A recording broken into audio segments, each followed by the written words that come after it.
on the Jets 2025 draft class. They're first under head coach Aaron Glenn and general manager Darren Mucci.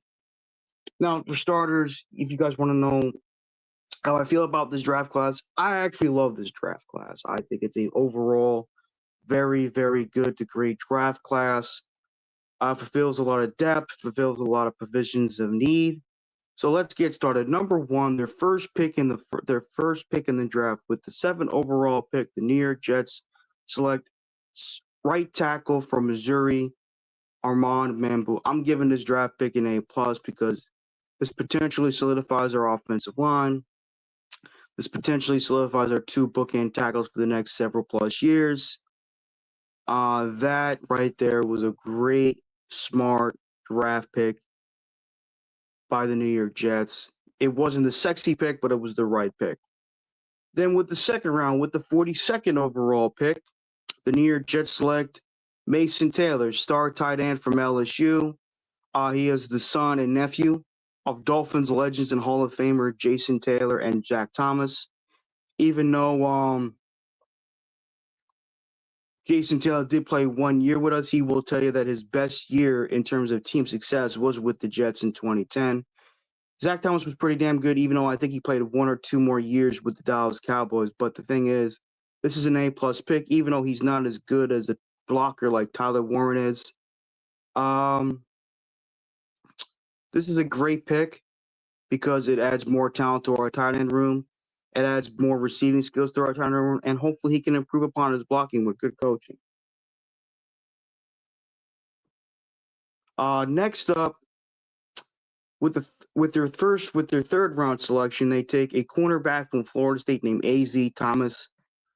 I like this pick. I give this pick a B plus. Why not an A plus? Because while A.Z. Thomas somewhat reminds me of Sauce, he isn't as dominant as Sauce in terms of his coverage skills, but it provides more depth and ammunition in our cornerback room. And this could potentially move Brandon Stephens to safety. We shall see. Then with their 4th round selection, the Jets take wide receiver from Georgia, Arian Smith. I'm giving this one a C plus because it adds speed to our wide receiver room. It adds more depth to our wide receiver room. Obviously, he needs to improve upon his hands and route running. But outside of that, this wasn't a bad pick, even though I agree it's our weakest pick, but it's not really as bad as what a lot of people make it up to be.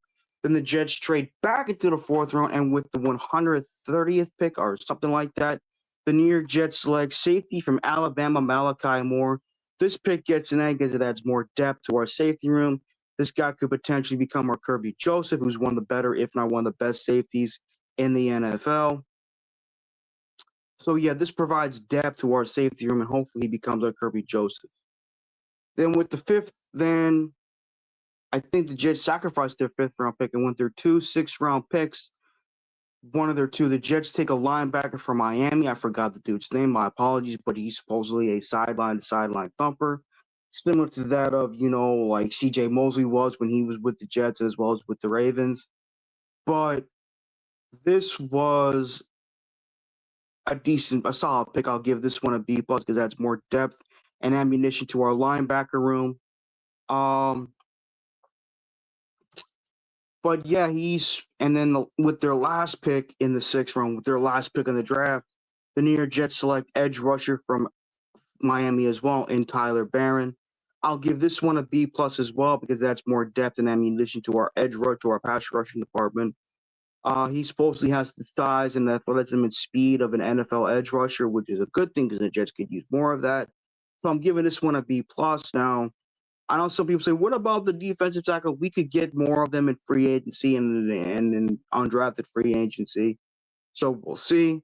But as of right now, I'm giving this New York Jets draft class an A minus because it is they were smart pick. Most of them were very intelligent picks.